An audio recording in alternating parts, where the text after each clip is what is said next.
Cool. Here we go, recording. So welcome to this month's Speakers Academy. I am thrilled to bits to have Paul du Toit, CSP, with us this afternoon, our time. Welcome, Paul. Paul and I are old mates. We've had some exciting times together. Paul's been to Australia many times, attended the Australian conference. He is a CSP, as I said, and was the first CSP in South Africa. How about that? Wow. So he's a bit of a trendsetter. He's a past president of the Professional Speakers Association of South Africa. He's received their Founders Award, which is kind of like our Nevin Award. He's a Hall of Fame speaker. So, you know, this guy's been around, and he knows what he's talking about. He's co-authored a book with a guy called Alan Stevens, and we know Alan, we had him on the call a couple of months back, called You Can Present with Confidence. The reprint of that, the new edition is very close, I'm told, and Paul will tell us more about that. But here's the stuff I really wanted to read out. Paul's run several marathons and at least one ultra marathon. He's a running nut. He does that to keep in trim, because have a look at him. He's just a bag of bones with skin wrapped around him. There's no fat on that body. He lives in Sandton in Johannesburg, and he takes his dog Samuel out with him. And I've had the pleasure of running with him, and it was pure torture, up hills and down hills. And, you know, he'd run to the top and I'd walk. And as soon as I got to the top, he'd go, "Come on, let's go." You know, I'm still trying to catch my breath. But it was such fun. He enjoys a glass of red wine. He enjoys a glass of single malt whiskey. And he loves coffee and dark chocolate. So, you know, pretty much everything that I enjoy, he enjoys. He plays guitar and he sings occasionally. He's got two grown-up daughters, and he's happily married to his wife, Trudy. So there we go. We now know the Paul du Toit or the Paul du Toit story, depending on how or where in the world that you live. So please make him welcome. Paul, over to you. Thank you, Lindsay. Hello, everyone, and thanks for having me. So the way that I plan to structure this is to pick a lane and speak specifically about that area. And inherent in that is a message about speech making. And that is not to try and overcomplicate things and put too much content in, because you end up just confounding everybody. And then they come away and they think to themselves, well, what actually was the message that this person was trying to put across, and they don't get it. So I felt that the topic of anxiety was central to everyone, because there's a myth that goes around that your more experienced speakers don't experience anxiety. Well, that's complete trash. We all experience anxiety, and we experience anxiety for two reasons. One, because we often don't do the things that are under our control to prevent anxiety. And the other reason is that there are things that are outside of our control that, well, we have no control over anyway. So they create automatic anxiety, and they create anxiety because we don't know what's going to happen. For instance, just an example, and this wasn't a speech, this was a course that I was running where the inquiry came in on the Monday. And just to try and set this up for you and give you an idea of the kind of anxiety that I had to go through. And this was in fact a year ago. It was November last year. So the inquiry came through on the Monday evening. It was in a place called East London. Now, East London is an hour and a half flight from Johannesburg. When we eventually came to talking about the date, they wanted me there on Wednesday, but there was no proposal. There was no acceptance. There was no purchase order. There was nothing. So I had to, in faith, book the flight using my own funds on the pretext that I would be refunded at a later time. I arrived on the morning of running a presentation skills course, which takes an amazing amount of setup. There's a lot of equipment that you've got to set up. So for starters, the chap that fetched me at the airport was half an hour late. So I stood there waiting after taking a really early flight. Arrived there, and any speaker's nightmare, all the delegates sitting there watching you set up and battling to get the data projector to work. So so there was that. The only thing that worked well from a timing point of view was the chap that gave me a lift back to my accommodation was there to pick me up. The fact that he lost his way slightly is beside the point. I got to my accommodation. The next morning, they were late to pick me up. As a result, we had to run really tight for time. As a result, the guy that took me to the airport had to stop and put in fuel because his car was empty, and I only just made the flight back home. So everything was a nightmare. And then in the end, it took them 4 months to pay me. Now, what I'm illustrating to you is events that are completely outside of your control. And if you don't think that those create anxiety, well, then either you're incredibly thick-skinned or else you don't live in the real world. So those are things that are outside of your control. Now, there's obviously not that much that you can do about things that are outside of your control, except, and this is quite important, prepare yourself psychologically for the eventuality that things will not always go as planned. And I can tell you that a lot of that surrounds the topic of logistics. And in all my attendance of PSA meetings and NSA meetings in the States, and Lindsay, Allen, and I are probably three of the most serial convention attenders, certainly going back the last 15 years or so. And the one area that I almost never hear speakers talking about is logistics. In other words, the sound, the microphone setup, where the computer is going to be, where the monitor is going to be so you can see your countdown, all those kinds of things. So what I'm really saying to you here is that you need to almost automatically prepare yourself for the fact that things will not always go right on the day. I can give you a nice example of that quickly. I was doing a talk in Bloemfontein. Bloemfontein is a 3.5-hour drive from Johannesburg. So I drove there because I wanted to have my car with me, stayed there the night before, then drove to the venue, which was about half an hour away from where I was staying. And I was on at a particular time, which was 12 noon. Of course, being a professional, I arrived there at 11, introduced myself, said to the folk that I was there, sat down to just do my final prep that I'd left for that hour that I was going to be doing nothing, only to hear them start introducing me at 10 minutes past 11. In other words, I was expecting an hour to get myself mentally prepared, to get my notes in order and what have you. They start introducing me. Now, I was hoping to use my my Countryman headset, but unfortunately I had to grab hold of one of their mics, but it wasn't working properly. So they introduced me, and then there was this pregnant silence while we tried to get the tech to work, which I thought I would have time to sort out during the tea break. Now you can imagine, you've got your talk well prepared. Suddenly there are technical problems. What does it do? It puts you under pressure. So however well and professional and experienced you are, it always throws you. And it's not a question of that there isn't anxiety.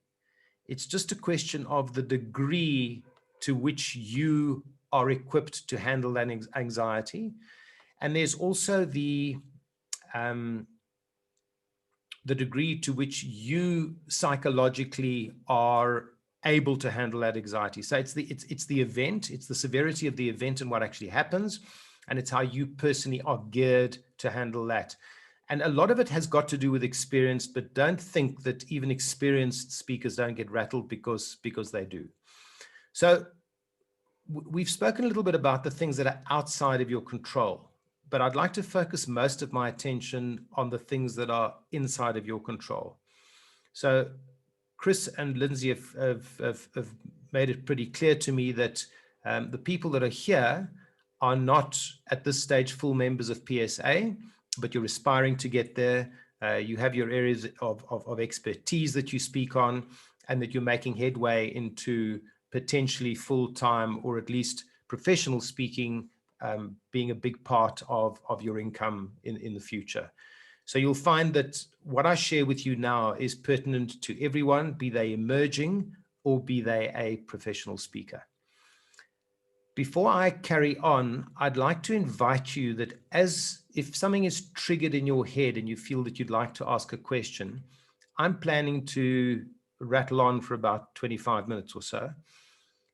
At the end of that, I'd like to invite some questions from you so that what we talk about is what you're interested in hearing rather than just what I think you might be interested in hearing. So just stick those in the chat box. Chris will curate that and then pull out the ones in order that you'd like me to answer them or however they come up. So the first area really is, what are the things that make us fearful?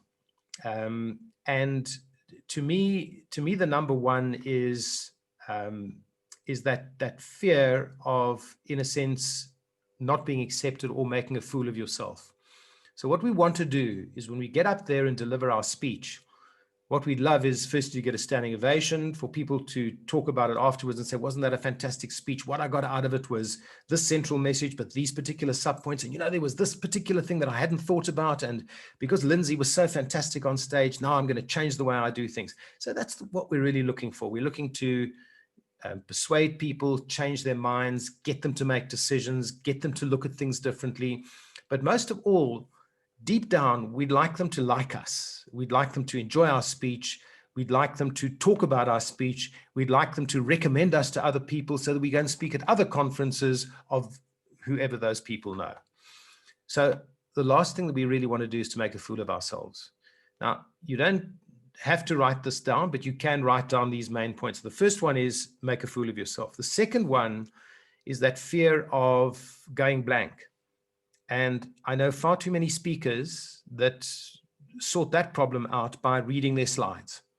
If you read your slides, you're unlikely to go blank, unless, of course, you don't know why you put up a particular slide and you've got nothing to say about it, which is even more of a disaster. What we try and advocate is that you use, and when I say we, I'm going to be talking collectively about Alan Stevens and myself. Just as an aside quickly, the book that Lindsay was speaking about, You Can Present with Confidence, was my book. The one that we're about to re-release is The Exceptional Speaker, and that is specifically regarding keynote speeches. So when I say we, I'm going to talk about the way Alan and I generally approach things with regard to keynote speaking. So the second one is that fear of just going blank. And there are various techniques that one can use, but there is no better technique than simply rehearsing your speech a few times before you go live. When I say rehearsing it, I'm not saying that you need to learn your speech off rote as an actor would learn their lines, because a speech is very different from a theatrical performance. The reason why actors and actresses learn their lines is because very often the end of a particular sentence will then cue another actor to come in. So logically, if they change their lines, the cue is going to sound different and the other actor is not going to be sure if they should come in or not. So obviously it's important for them to know their lines, and we've all seen plays where actors have gone a little bit off script, but it somehow seems to have worked out. But in the acting world, they are very, very well rehearsed. Now, one doesn't need to be that well rehearsed as an actor in the speaking world, but what we generally say is that perhaps 2 to 3 rehearsals of your presentation are the minimum that you need in order to be sure about what you're going to say. And what you find is that once you've gone through those 2 to 3, particularly if you maybe do 3 rehearsals, your brain will automatically have worked out the order and you will know where you're supposed to go. And the way to sort out the problem of not having the order right is just to simply make some cue cards and use those in rehearsals. So if you look at the size of my hand, that's basically the size of a cue card. And a cue card allows you to write perhaps 5 or 6 points on it. What it ensures is that you keep your things in order. And as a speaker, you will know that what you should be doing is getting to the end of a sentence, pausing so that people can assimilate what you've just said, and 3 seconds, 2 to 3, or even 4 seconds later, moving into the next sentence. Now, if you've got that pause available to you, what's wrong with pausing, looking down, getting your next point, and continuing? So this little card, which I call a cue card, you can put on a table nearby. You can have it in a top pocket. You can simply put it in a place where it's easily accessible. And even if you have to take a few strides to go and pick it up, which is a lot easier if you don't have a slideshow, because a slideshow generally restricts you. I think you'll understand that. Generally, if you have a slideshow, depending on the configuration of the stage, very often there's a beam going at body level. So you don't want to be crossing the beam so that there's a shadow. So all these things you need to take into consideration. One of the things that Alan and I love doing is getting to the venue early, getting up on that stage, checking out the stage, having a look where the data projector is. That's if we're using a data projector, and then just pacing out a little bit and doing some stage plotting, working out where I'm going to tell this particular story, where I'm going to tell that story. And the moment you do things like that, you tend to find that your anxiety becomes a little bit less. In other words, it diminishes. So that going blank is the second point. The third one, which I'd like to just spend a little bit of time and emphasis quite strongly, is this fear of not having enough content. And it's fear that we have in the formative stages. And because of that fear, we make the critical error of putting in too much content. And the reason why we put in too much content is we want the audience to think that we're clever and we really know our subject, because we think it's going to give us more credibility. And unfortunately, by putting in too much content, all you're doing is bamboozling them. Even worse, if you feel you need to pad it with other stuff that is unrelated to your central message, you then confuse people and they come away thinking, well, that was quite entertaining, but what was actually the person's point? So I believe that we need to be pretty brutal in terms of pruning things out of our speech that are not necessary to that central message.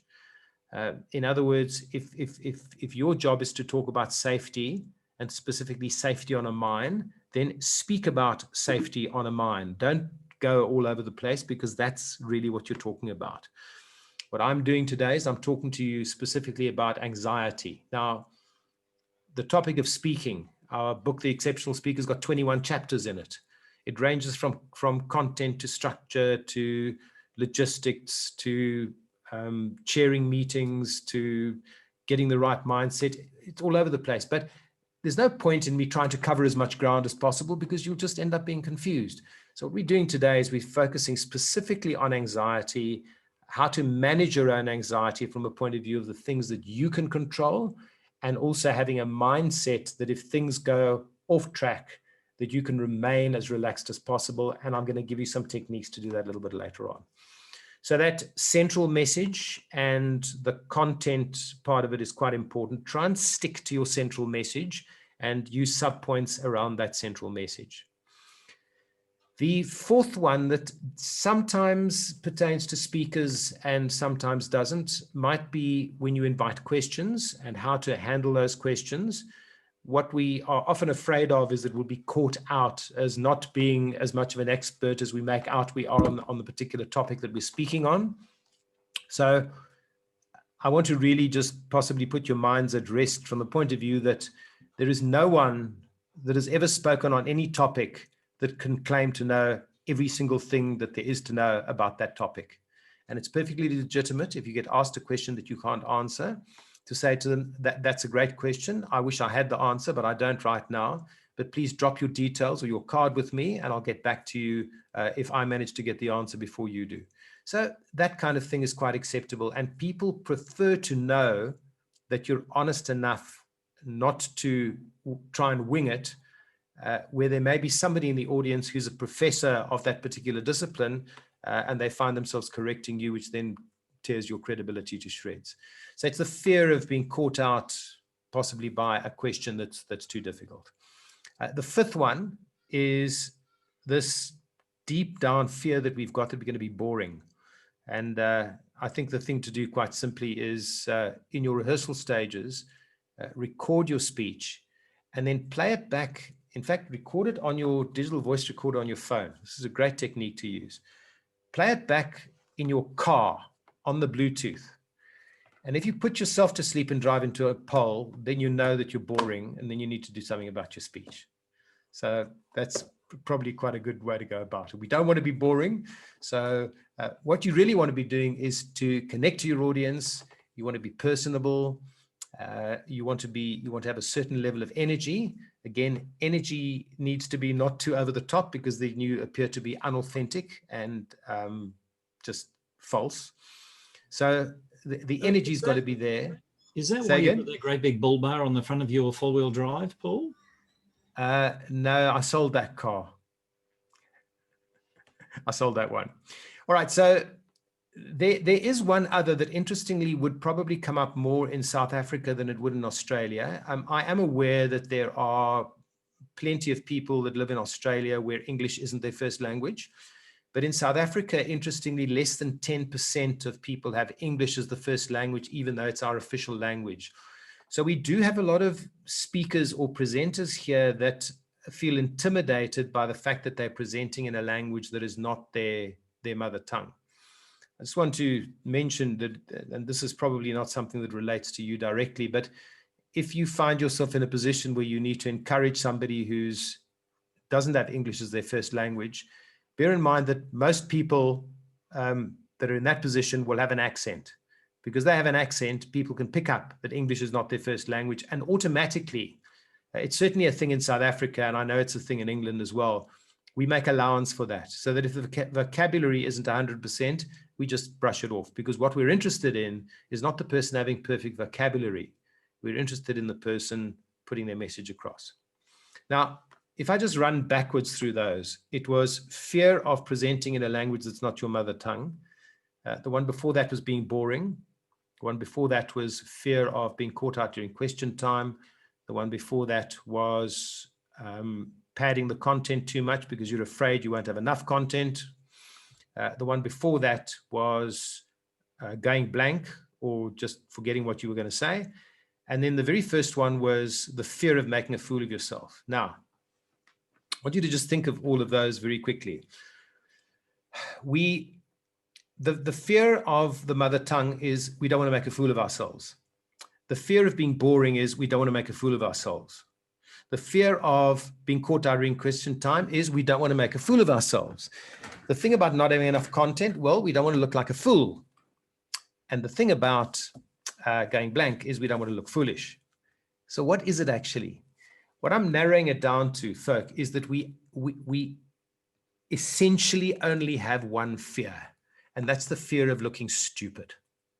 Now, where does this really come from? And if I can almost justify this view, I'd like to ask you a very simple question. I'd like you to mull it over in your head. Why do you think kids join gangs? Apart from the fact that some of them are threatened that if they don't join the gang, they're going to get shot.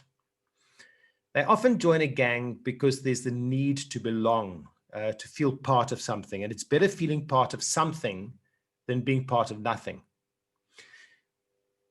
What I'm really saying to you here is that we have a very, very deep inherent need to feel cool, to feel wanted, to feel as if we belong, to feel as if what we say is being accepted by people. And all the fears and the anxiety related to speaking in front of an audience, which is a very risky thing to do because you're putting yourself forward there as the expert. You're putting yourself forward there as somebody who really knows what they're talking about on this particular topic. And the last thing that you want is to be caught out. So the question then is, what do we do about this fear? Because we've got to keep it under control. And in order to do that, I think that psychologically one needs to understand generally what happens to us when we become frightened. And when we become frightened or we experience anxiety, what happens is that we get into a heightened state, and generally our nerves, if you like, all the energy seems to gravitate towards our extremes. So it's our fingertips and our feet. Have you ever noticed speakers that are really nervous, they shuffle around? Have you noticed that they fiddle with their fingers? They fiddle with their rings and their remote control, and sometimes they're even fiddling with their clothing and what have you, because that energy then goes to your extremes. Now, again, a lot of this goes back to preparation. If you're rushed, you're in a hurry, you're worrying about logistics, you're not going to have enough time to look after yourself. But the place that you want to try and center your energy is the place that your energy is needed. And your energy is needed in your diaphragm. Now, your diaphragm is an immensely powerful muscle. It's situated right in the center of the body. So it's pretty easy if mentally you decide that you want to calm down. you do something that's going to help to take your energy into the diaphragm rather than to your extremities. So the first thing you're going to do is to try and find yourself a little bit of time, 2 or 3 minutes in a quiet place to just calm yourself down. And interestingly, it's the simplest of things. It's a matter of taking a few deep breaths. So you're looking at 4 to 5 to 6 deep breaths where you breathe in through the nose, hold it for a few seconds, slowly out through the mouth. What you're doing is you're drawing oxygen into your system, which is powering up your red blood corpuscles and your lymphatic system. You're actually exercising your diaphragm. You're automatically creating relaxation. And while you're doing those deep breaths, you might just want to exercise your shoulders just a little bit like this, and then put your head back. And if you do that, you'll tend to find that there's always a little bit of pain where the tension is up in the shoulders. You'll automatically, if you just do this quickly, try and put your head back as far as you possibly can. You'll feel that there's often a bit of tension in those muscles. You're automatically then releasing and relaxing them. And you're creating a general sense of peace in your body. And if you physiologically start looking after yourself, you're automatically better equipped to handle any anxiety that might be hitting you, particularly the one that you might go blank, which is really an overflow of information into your head. And then the thing really is to be as organized as you possibly can be. Know where your cue cards are. Make sure that you know how to switch your microphone on and off if you've got a lapel mic or a Countryman. And then just give yourself enough time. And I think this is one of the most neglected areas of presenters. They often get distracted. You often have people wanting to speak to you. And we often get caught out being introduced when we're not quite ready. I remember I did an engagement a year or so ago at the Cape Town Convention Center, and I was due on at 11 o'clock. So 20 to 11, I thought I'll quickly go off to the loo. And I came out of the loo and they were finishing my introduction, and I still had about 100 meters to go till I got to the stage. So it was a bit kind of tricky. So those are the kinds of things that you need to check and be on top of. And in a sense, to bear in mind that there are so many things externally that can happen that are going to throw you, that it's quite a good idea to be internally well prepared, to be physiologically prepared, to have done your homework, to make sure that you're set up properly, and that you have the best chance of countering the anxiety. And I think the other thing that I want to just mention on top of this, which really kind of frames this quite nicely, is that anxiety is not necessarily a bad thing. We require a certain level of tension in order to perform optimally. If you look at 2 football teams about to start facing one another on the pitch, all those players are hyped up before they start. And yes, it sometimes leads to going a little bit too far, excessive behavior, fouling, tripping up other people because they're too tense and anxious because they want the result. But it also helps them to perform at an optimum level. So it's not a question so much of just releasing all the anxiety, because we can never do that, but it's getting it to a level where the anxiety is not overwhelming us. And it's also understanding that anxiety is not a bad thing, that I'm not the only one that has anxiety. Everybody has anxiety. It's just that according to whatever personality style or the type of person you are, the levels of anxiety differ from person to person. So if you see a speaker who's really seems to be on top of things, don't fool yourself into thinking that they don't suffer from anxiety. They have anxiety.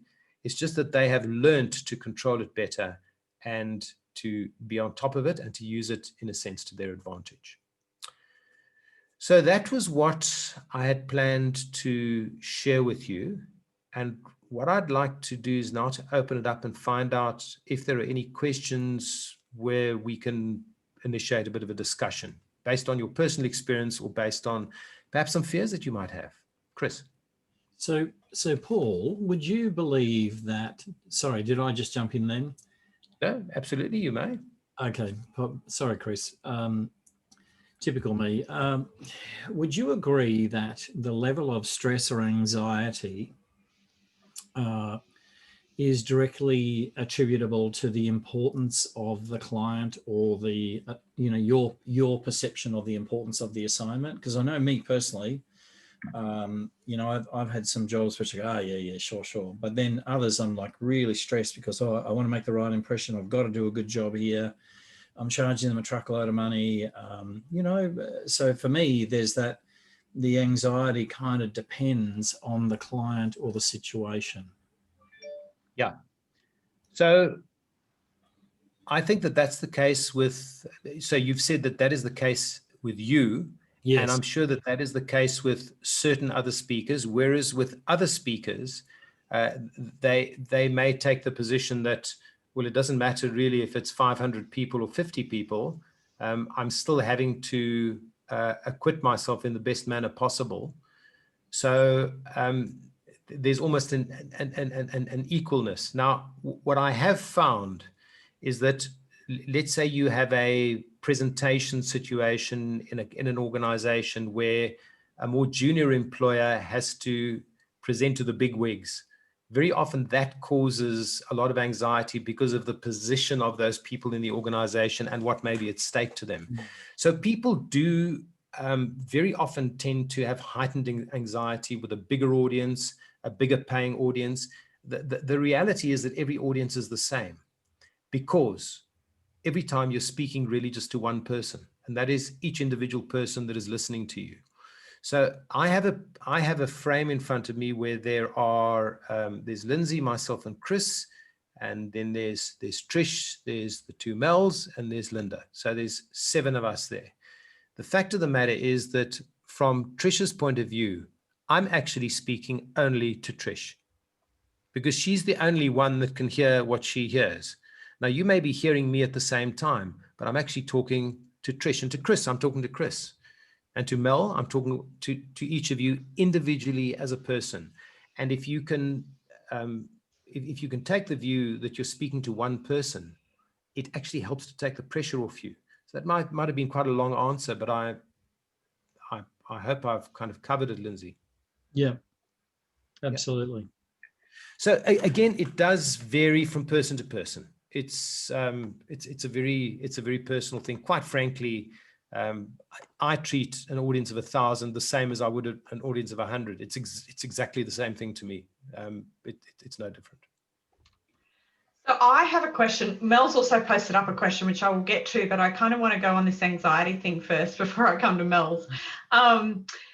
When you talked about your story of, you know, still being in the loo when you're still being invited onto the stage and you've got 100 meters to, you know, get there, what is your default to go to lower that anxiety that comes up in those immediate circumstances? Because we don't always remember to breathe. In fact, one of the results of anxiety is that we do shallow breathing. What do you find you default to? Okay, so in that particular situation, I heard her finishing off the introduction as I was walking into what was quite a big conference room. So I did the following. The first thing was that I started breathing deeply. The second thing was that I kept my stride exactly the same. I didn't speed up. I didn't rush. I didn't start running, because I knew I would then get up on stage out of breath. And the most important thing was that I had thought about that sort of scenario happening and what I would do if it did happen, and this is how I would react. And the last thing I did was that I actually started speaking before I got onto the stage. So I was speaking while I was moving, and that's kind of helped things quite nicely. But the point is, we just need to train ourselves. In other words, we need to have some time up front to say, if this were to happen, if that were to happen, if this were to happen, what exactly am I going to do? Settle it in your mind that this is the way that you're going to deal with it, and then deal with it accordingly. Does that answer the question for you? Absolutely. That goes back to the rehearsing, doesn't it? Just having those pre-thought out. Yes. And one of the biggest problems that we have with speeches is that we speakers are guilty with giving too much attention to the content. We're not giving enough attention to our delivery. In other words, the way our voice sounds, how we're coming across, whether we're actually making sufficient, pausing enough between our sentences. And those physiological things we need to take into consideration, and we need to do our what ifs. Cool. Mel, did you want to ask your question directly? Mel B? Go for it. Unmute yourself though. Sorry, I was finishing off my notes. I was allowing everybody else time to finish their notes. What was my question? I can't remember already. Oh, it was around the software. Yeah, so, and I've just written focus on the delivery, not the content. And in order for me to do that, what I like to do is use that trick of image prompts through my visuals. But I have discovered on one site that the image file was too powerful for the really old laptop that they had assigned to run the presentations from. So I then, this was a few years ago, learned, of course, you print off things, you have your cue cards and you have your backup so that if you don't have any visuals, what do you do? But this is more a technical question of, have you discovered any software is more friendly, less friendly, more problematic, Keynote, PowerPoint, or even Prezzo? Any thoughts? Okay, so here's the short answer, no. And the reason for my answer, quite simply, is that both Alan and I think that speaking has gone far too much towards using a whole bunch of technology instead of doing what speaking is about, which is speaking to people. Now, if you imagine a speaker, and I know of a trainer who trains a 3-day sales course. You're not going to believe what I'm going to say to you now. He does a 3-day sales course without a single slide. He always gets the most incredible testimonials. Ray Patterson never uses a slide. And what that tells you is that Ray has mastered the art of connecting with the audience with the power of speaking. Now, if you just look at the logic, the moment you've simply got a PowerPoint slideshow or a Keynote slideshow, you've got the anxiety of, will your laptop talk to the data projector that's there or however it's being projected? There's the setup, there's being able to have enough time to set up and test it, and so on and so on and so forth. Imagine if you're a speaker that you don't use any technology at all except possibly the microphone. They mic you up, you step up, you speak. When you're delivering your speech, you don't have to worry about whether the clicker's working or not, or you're familiar with the clicker. You're not worried about any of that stuff because all you're concerned about is the delivery of what you prepared. Now, I'm not saying to you that you shouldn't be using slides. I use slides. Most of us do use slides. Alan uses slides from time to time. What we're really saying to you is that keep your slides to the minimum.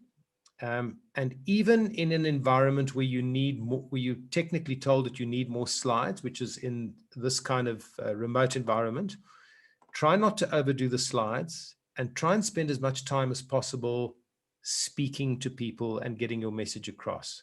Because it's no use babbling off your content, having a whole lot of slides, and you've eventually fried people's brains as opposed to giving them information which they can easily assimilate through the spoken word and then be able to use afterwards.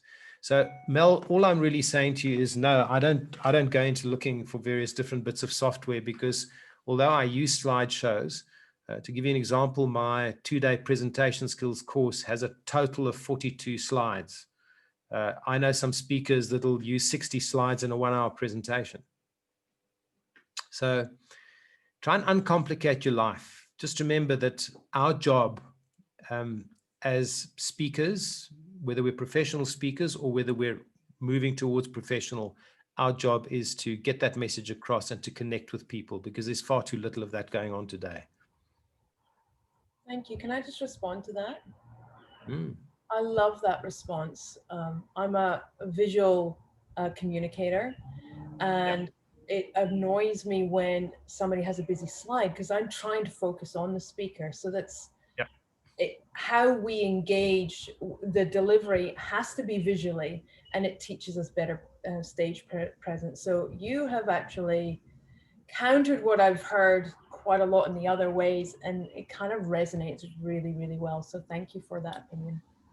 You're welcome. If I can just add something to that, and that is that the moment you're putting a slide up, this is now when you're doing a physical performance in front of an audience physically. What you're saying to that audience is, I've put up a slide. I want you to look at the slide. It's quite difficult for people to look at you and the slide at the same time. So they're going to look at one or the other. So the other important thing is that leave the slide up for them long enough for them to get the message of what you're talking about, particularly if there's some text on it. If it's just an image, you can obviously leave it there longer because they can get the image and then they can look back at you. But if there is information, and again, I'm against too much text on a slide. I just think that you're saying it, why do you need to have it on there as well? And the only time when that can be really useful is, for instance, if you go and do a talk in, let's just say Denmark, and yeah, they can speak English, but their English is not maybe as good as yours because it's your mother tongue. If you then say something and confirm the main point in writing, particularly if it's translated into their language, it helps to enhance understanding, particularly because we all have accents. We don't think we have accents, but I have a South African accent. Many of you have an Australian accent. Mel, I picked up a different accent with you. I couldn't quite place it. Okay. It sounds like somewhere in the UK. Got it. I'm Scottish. Scottish. Okay. So we all have different accents, which make it more or less difficult for people to understand us. So the one reason for using text, and again, not too much text, is to reinforce what you've said to people that may not have picked up all of your words because of the way you say them. And just an interesting point on that, my daughter Chanel has just come back from 5.5 years teaching English in Taiwan, and she got the position fairly easily because they're looking for American English, and a South African can lilt. We can lilt slightly to make us sound American enough. But let's say you get somebody from Manchester or from Yorkshire.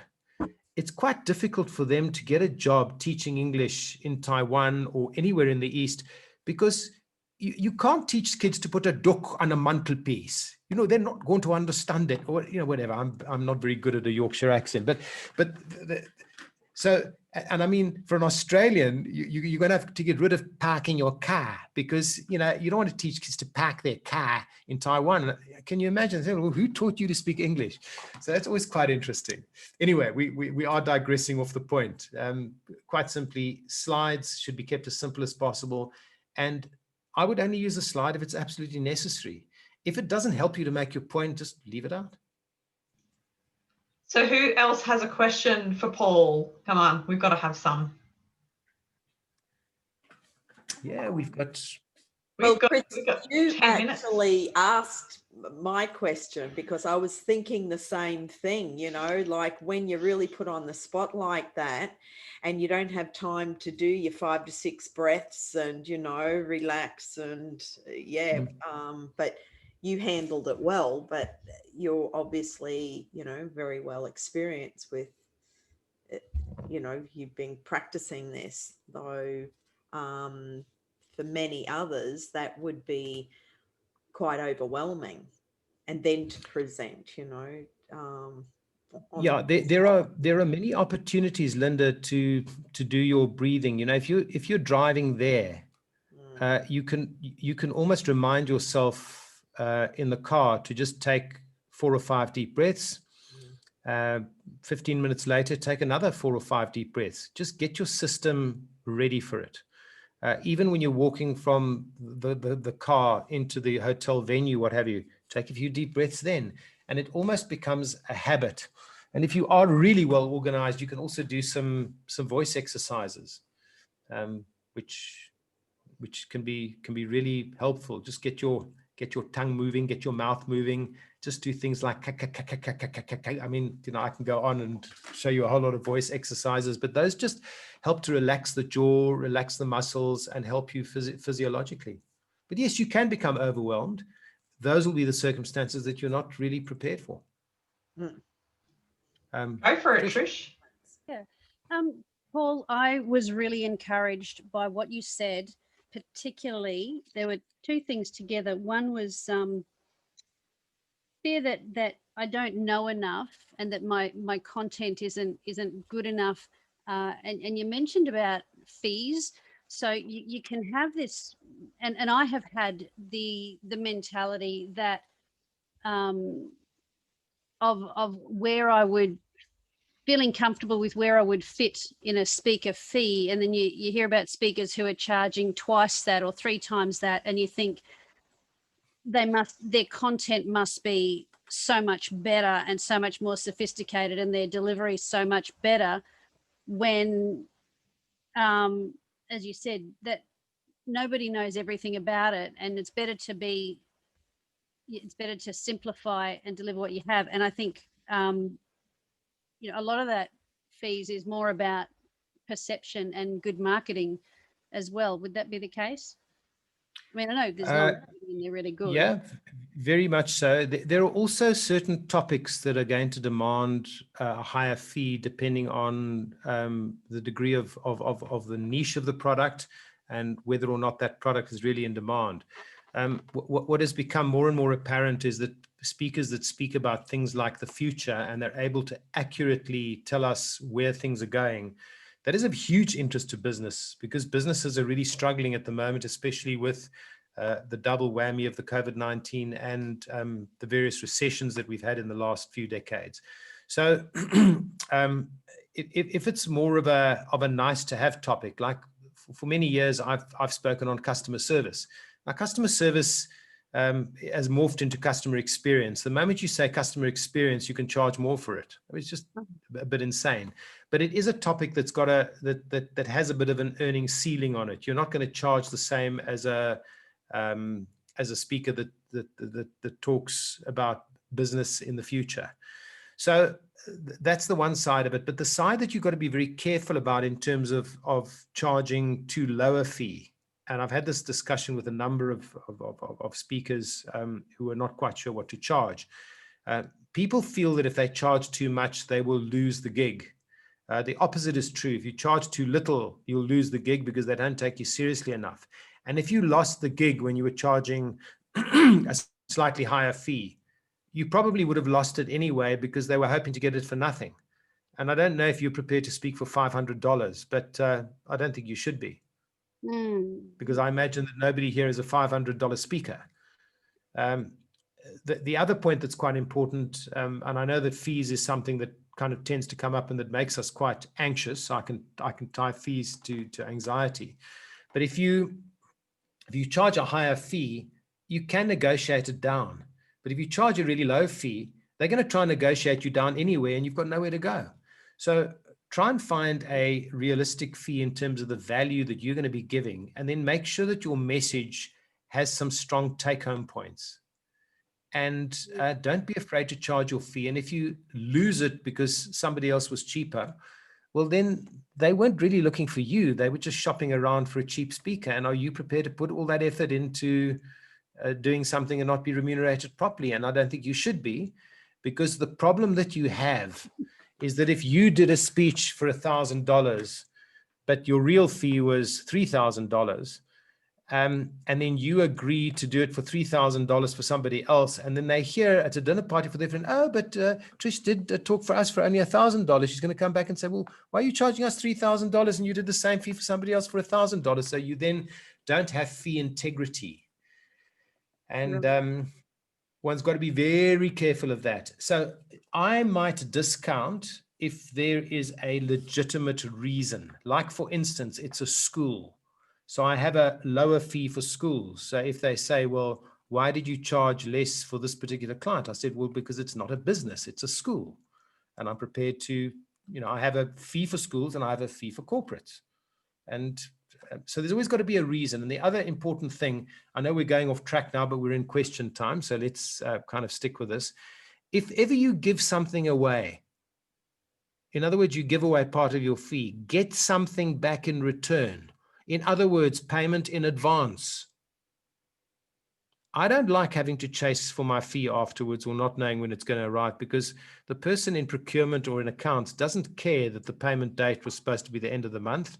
They don't care if they pay you at the end of next month. And don't think it's just Australia. It happens everywhere, especially with the big corporations. The bigger the corporation is, the more disgraceful they are in terms of paying you late. So if you are giving away something, and I wouldn't give away too much, make a really big deal about giving them a 10% discount and say, but for that discount, I want payment a week in advance. And if they don't give you payment in advance, and then on your invoice, what you do is that you show them that this was the fee, this is the discount on condition that, and if they pay you a day late, you kick the extra 10% back in and they owe it to you because it's on the invoice. And here's another thing. If you're doing pro bono work, make it clear your fee is whatever it is. Call it $5,000. Send them an invoice for $5,000 with a $5,000 discount and a nil balance, because then they can see the value of what they're getting. And then there's less chance that they'll cancel you because something else came up. Mm. The important thing is that you've got to get people to value you, because the more you value yourself, the more they will value you. And in fact, interestingly, this is linked to anxiety, because the more value you place on yourself, the less anxious you're going to be. Right. Yeah. And I guess it's believing in ourselves and in our message. When there's two things that have happened with me. I spent a long, long time in the not-for-profit area doing a lot of charity type stuff. And then when your knowledge comes from lived experience that you had maybe not a lot of choice over, it's just part of who you are and what you know, you don't necessarily value it the same as if you'd been to university for 5 years to get the equivalent knowledge. So it's having that confidence in, that's taken me a while to get to, and to have that confidence to say, well, no, this is actually worthwhile and is worth that figure because these are the takeaways. So well, if I can give you some personal feedback, you met my wife Trudy. She was at the your talk. Your talk totally blew her away. She bought your book and she read it, and she carried on for months about what an amazing person you are. So how you can undervalue yourself is a mystery to me, because you really have an extraordinary ability to change people's lives by being absolutely brutally honest, and it comes through in your speeches. So please don't undercharge for what you're giving. And if you do any free work, send them the invoice showing them what they're getting for nothing.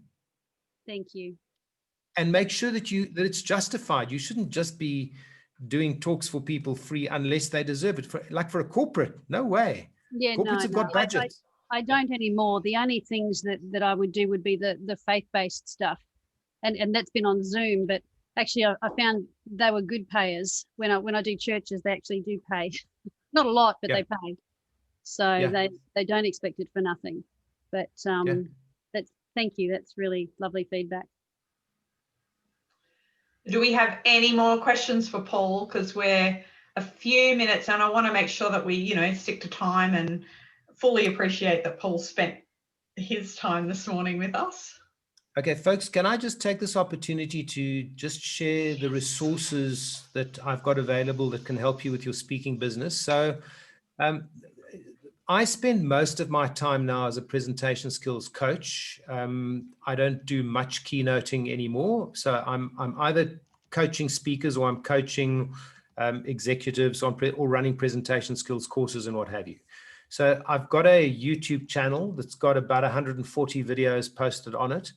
The ones that you will probably find of most value is there are 25 really short, quirky tips with some of the most important aspects of presenting on them.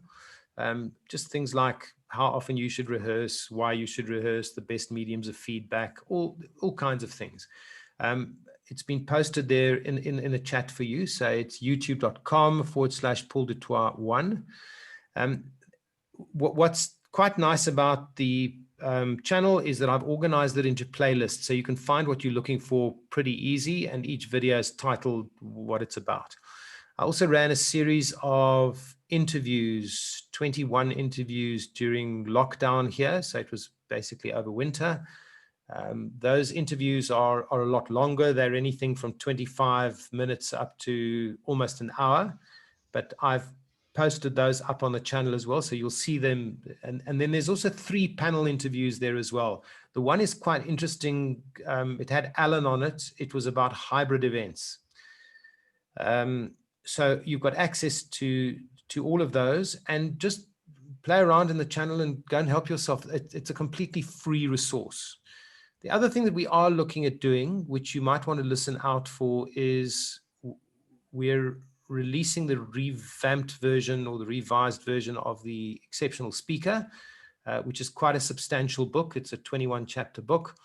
That'll be early next year. And following that, we're going to be running our one-day masterclass. So if that's of interest to you, that is a chargeable item, but it gives you the opportunity to prepare a 5-minute speech and then deliver it remotely.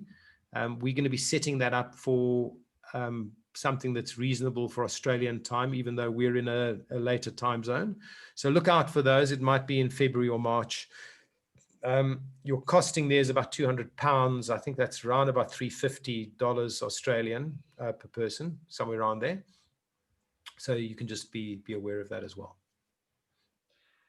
Wow. Thank you, Paul. On behalf of all of us, absolutely amazing to have this simple insight around anxiety. I think everyone that I've ever met that is in the speaking industry has that level of anxiety and obviously has many coping strategies that they've developed over the years, but you really did simplify that for us today. So really, really appreciate that. And I'll be looking in at the groups you and Alan are running, because we had Alan on, as you know, and it was absolutely gold to see the 2 of you in action. Well, in actual fact, we'll really just be facilitating it, because each participant is going to be in action delivering their pre-prepared 5-minute speech. And what's quite nice is that you've got the other delegates as your audience. So it's like delivering a speech. Fantastic. That's awesome. Brilliant. That proper masterclass. What? Love it. Yeah. Online masterclass. Yeah. So the other thing that we love to do, Paul, and you might find it come through on your LinkedIn profile, is some connections, and absolutely encourage everyone to give you a recommendation at least, not just a yes, you're good at this, but actually writing a recommendation. So for your LinkedIn profile, it's the very least we can do as members of Speakers Academy. So I'll be putting that little reminder out. But thanks everyone for being here, and appreciate that it's just over time, but we've done pretty well today, all things considered. So worth it. Great stuff, and lovely meeting everyone. Nice seeing you again, Trish. Thanks for the invite, and thanks for joining us. I've had a blast, and I hope you've taken away a few ideas you can use.